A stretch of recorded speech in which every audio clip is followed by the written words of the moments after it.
படிச்சீங்க சாமி. போட்டுக்கலாமா?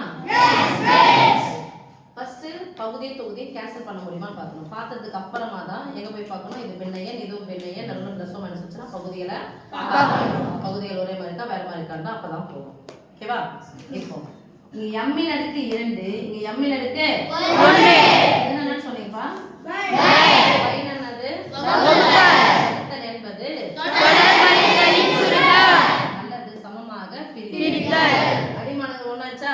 வகுத்தல் என்பது தொடர் கழித்தலின் சுருக்கம் தானே? எம்மின் அடுக்கு 2 இருந்து எம்மின் அடுக்கு 1 போயிச்சா? மீதி கேன்சல் பண்ணிட்டு 1 வகுத்தல் என்பது தொடர் கழித்தலின் சுருக்கம் போடாச்சா? வகுத்தல் என்பது அடிமானங்கள் ஒரே மாதிரி இருக்கு. அப்ப வகுத்தல் என்பது தொடர் கழித்தலின் சுருக்கம்.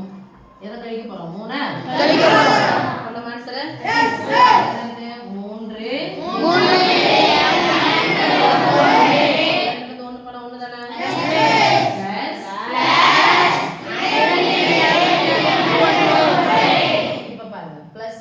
எத்தனை உறுப்புகள் இருக்கு? 2 உறுப்புகள். 2 உறுப்புகள் ஒத்த உறுப்புகளா வேறுபட்ட உறுப்புகளா? ஒத்த உறுப்புகள்.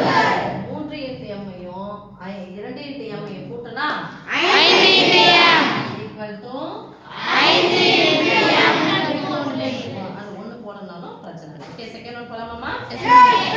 செகண்ட் ஒன் 14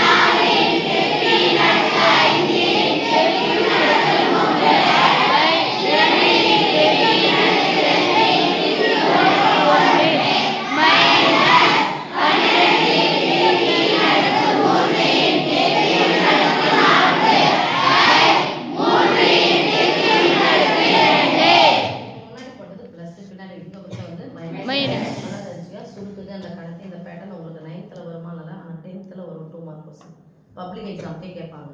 சுருக்குக, வகுக்க, பெருக்குக, சுருங்கிய வடிவில் எழுதுக, அது மாதிரி சொல்லிட்டு 10th உங்களுக்கு பப்ளிக் எக்ஸாம்லேயே கொஸ்டின் கேட்பாங்க. ஆனால் இது நல்லா படிச்சிங்கன்னா அப்போ நான் வந்து சொல்லி தர வேண்டிய அவசியம் உங்களுக்கு இல்லை. இப்போ பாருங்க, ஃபர்ஸ்ட் தொகுதி பகுதியை கேன்சல் பண்ணலாமா? அடுக்கு 1 கீழே என்ன இருக்கு? 14 என்ன இருக்கு? 2 ரெண்டாவது வகுக்கலாமா?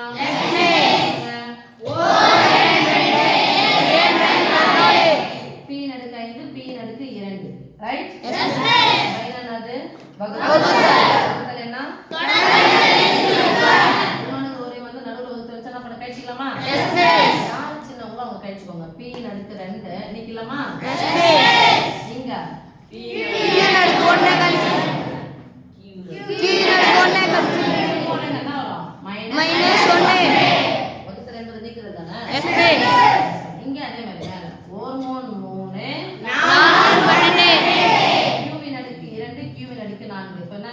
கேன்சல் பண்ணிட்டு q ன் அடுக்கு -2 இப்போ போட்டுக்கலாமா? கீழ 1 தான் இருக்கு. எந்த ஒரு எண்ணை 1ஆல வகுத்தா அதே எண்ணம் கிடைக்கும். 1ஆல வகுத்தா அதே எண்ணம் கிடைக்கும். 7 8 p ன் அடுக்கு 4 சம 3 இன்டு q ன் அடுக்கு 2 மைனஸ்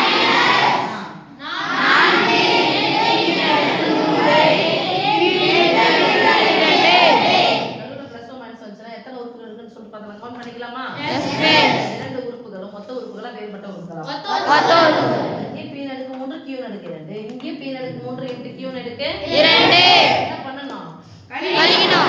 நம்ம சின்ன நம்பர் கழிச்சலாமா? 10 ஆப்பிள் இருந்து 4 ஆப்பிள் போச்சா? மீதி எத்தனை ஆப்பிள்? 6 ஆப்பிள். ஆப்பிள் சொல்லணுமா சொல்லக்கூடாதா? ஆப்பிள் என்றது பின்னாடி யார் இருக்காங்களோ அதை சொல்லணும். மொத்த உறுப்புகளுக்கு பின்னாடி மாறி என்ன இருக்கோ அதை சொல்லணும். அப்ப 7 × p² × q² வந்து 4 × p³ × q² கைட்ஸ்னா சம வரும் 3 இது கரெக்ட்டா சொன்னீங்க. ஏன் சொல்ல மாட்டேங்கிறீங்க?